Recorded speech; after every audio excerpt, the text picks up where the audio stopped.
It's a great pleasure to be here today to talk to you about entrepreneurship in the 21st century. The combination of and the translation of our science is quintessential to what we do as an academic institution.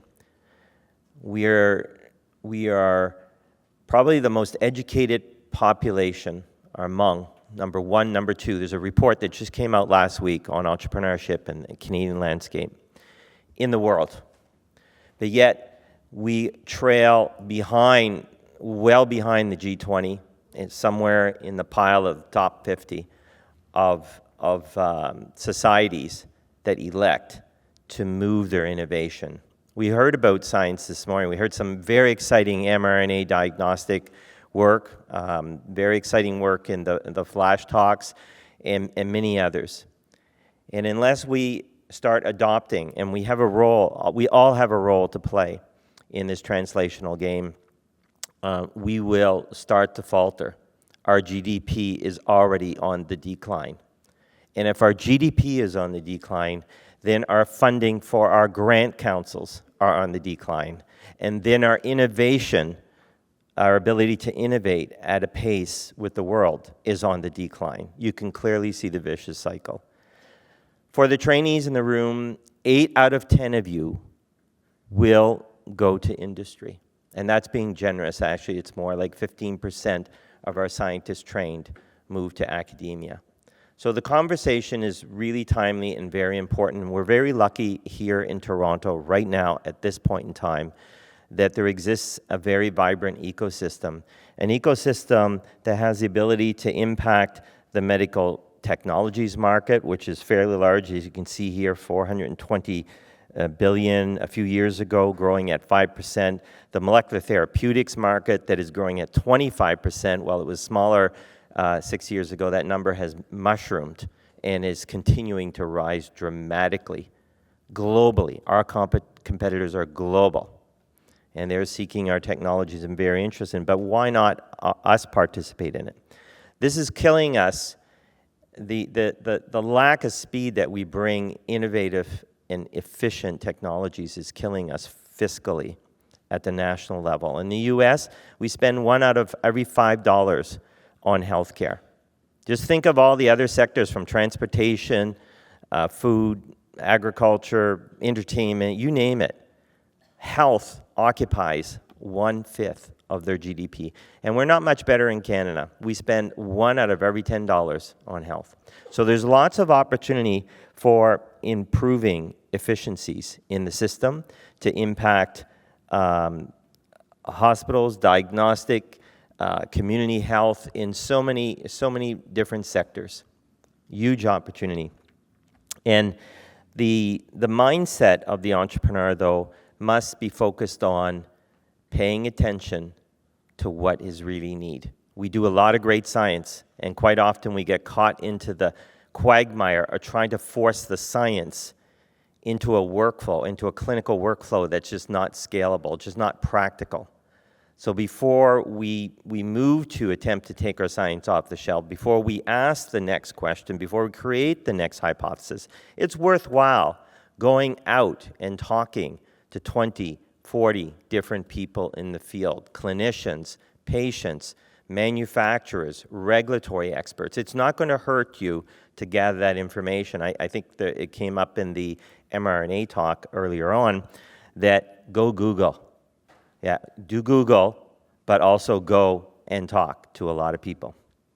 So to make you aware, the topic of entrepreneurship has skill sets that are not unfamiliar to all of us in this room, right? We identify opportunities all the time. We allocate resources in our own little thesis project, and if we're a PI, we definitely allocate and scrimp and match and create resources. And our knowledge must create value in the economy. We must think about how to implement it, how to move it across. And these are all skill sets that we are entirely able to. And for the faculty and more senior colleagues in the group, this is not a young person's sport only. This is the average entrepreneur is about the age of 40. And by 55, you will have been a serial entrepreneur. If you're not a serial entrepreneur with your science and your innovation are contributing to that by age of 55, we need to start and scratch our heads as to what we're missing, all right? This is not a solo sport. We can bring that technology to, about $500,000 to $1 million. We can convince somebody to give us $1 million on our science if we're a lone standing soul. But this is a very complex process and pathway. Regulatory experts, business developers, business plan developers, technology experts of all sorts, manufacturing, and legal advisors. So it's very well recognized. These are Canadian numbers, okay? They're not just Toronto numbers. They're pan-Canadian, North American reflective. That you will succeed if you have the ability to build teams. And this is the biggest myth that I must bust, is that we all do it for the almighty dollar. This is false. This is really false.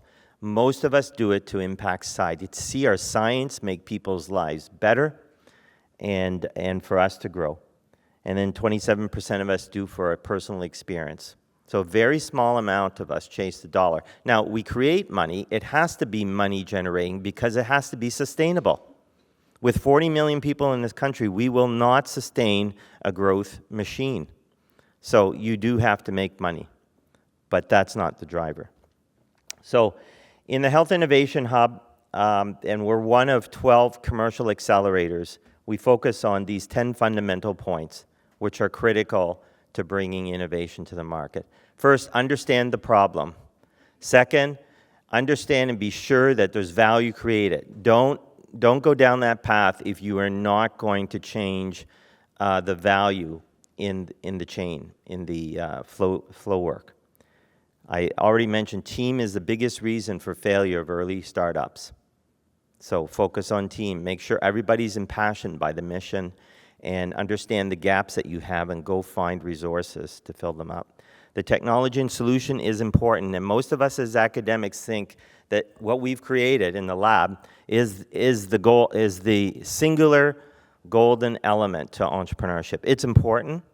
Intellectual property is important, but it is by far not the thing that drives technology into the marketplace across the line to change people's lives.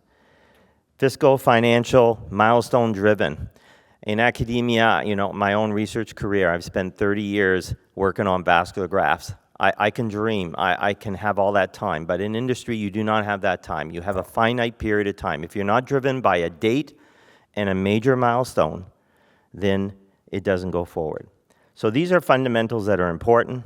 You can capture them from H2I, which is the sole health-focused accelerator in the ecosystem, but we're very fortunate we have 11 others, and there's no wrong door. University of Toronto policy, no wrong door. Go into the hatchery and engineering, and if you're doing health, you'll be able to access all the other portals. There are a lot of people doing this. There's some 30,000 people who sit in a course, sit in a lecture just like this one, and hear something in it, and then take it nowhere. But if you want to take it somewhere after that, you can go participate in a hackathon. There's a gazillion going on. If you do nothing else, subscribe to the H2I newsletter, and you'll see all these things listed. Every 2 weeks, it comes out. You can pick that up from the website at H2I. And then if you decide to go a bit step farther, then the accelerators are there to support you. And for all the faculty and people who raise money, I put on the far right-hand corner where you can get that non-dilutive money early on, all the way up to where you start to get the investment money down near the end of the pipeline, all right? So this is all really well mapped out. You don't have to figure this out. In 2000, the lights were out when I launched my first company. And we've done this 5 other times since then, and the lights are shining. The sun is rising on the horizon.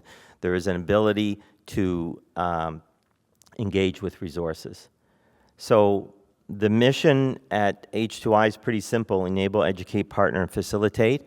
We take no financial ownership into your companies. There's enough people chasing you for your money, the hospitals, the university. Our role is to try to minimize what you get diluted off from upfront. So this resource is there, packed with industry experts, some 130 industry mentors to support you. So last year, about $162 million was generated by people like you in the audience on about an investment of $500,000 from H2I. Lots of leveraging there, lots of partners, some 116 partners helping us lift these ventures up. And about of that, roughly 20 million was sales. So people are paying money for what you are creating early on. That's been our growth curve over the past 10 years. We just celebrated 10 years in the ecosystem. It looks like a hockey stick, and that's what we hope to build for you guys as well. It took about 8 years to start to see VC deals emerge out of that ecosystem. There are multiple core services that you can get of different nature: networking, funding, and resources. Our partners are angels, who are investors and mentors. The venture capitalists are mentors. The hospital colleagues are key opinion leaders, and we have lots of collaborators, like I said, 116 different partners helping us get across the line. And industry wants to help you. They want to be there, experts to support you. This is about what the ecosystem looks like. As I said, we have thousands of people sit in level 1, but never translate to 2. Most of our intake ventures are at 2, and we know what to do with you at then. 50 to 80% of the ventures at 2 will monetize and move into 3 to monetize. 9 out of 10 ventures at 3 will monetize. So, hopefully I've convinced you that the resources and databases are there to support you. Costs you nothing. You just need to walk out of the door. It's an exciting world. Thanks.